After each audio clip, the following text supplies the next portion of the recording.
Padadaan sa COMELEC 11 og show cause order ang mga kandidatong kansang campaign materials illegal nga gipangpaskil.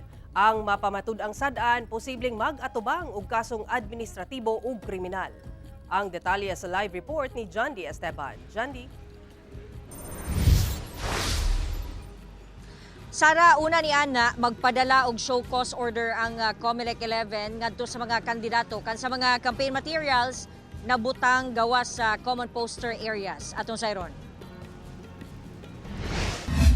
Naglabad na ang ulo sa COMELEC 11 tungod sa kabadlungon sa pipila ka mga kandidato nga nagapataka og butang sa ilang mga campaign materials. When we conduct Operation Baklas in the morning and in the afternoon, pagbalik namo nagtukod na pud sila og bag-o. Sumala ni Attorney Eno Merables, agresibo sila sa pagpadala og show cause order.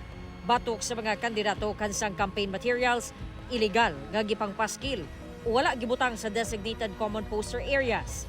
Sa karon, mga national candidates o party list ang ilahang ginamonitor kay nagsugod na ang kampanya. Ang sa mga lokal nga kandidato, sa Marso pa magsugod.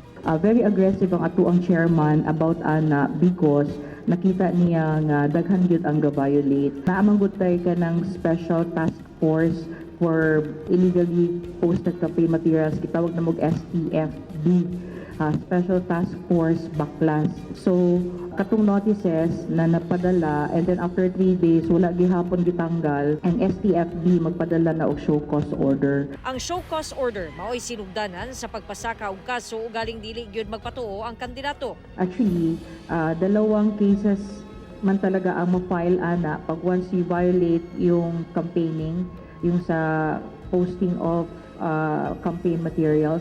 One is disqualification, which is administrative, and the other one is criminal, which is election offense. So, mas paspas manggod ang disqualification kasi it's within COMELEC. Kaya yun ang gusto ni Chair. Kaya we will be sending out notices through the official email addresses of these national candidates and even the party list.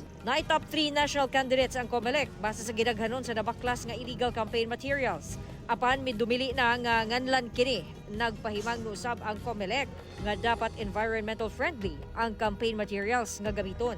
Ug pahimangnuan ang ilang mga supporters nga sa designated areas lang mamutang.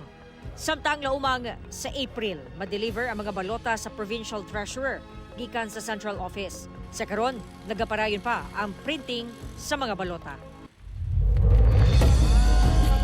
Sa karon nagparayon ang training sa mga support staff sa COMELEC 11 samtang karong Marso sugdan ang pagbansay sa mga magtutudlo nga magsilbing electoral board members sa eleksyon. Sara. Okay, dagang salamat, John D. Esteban.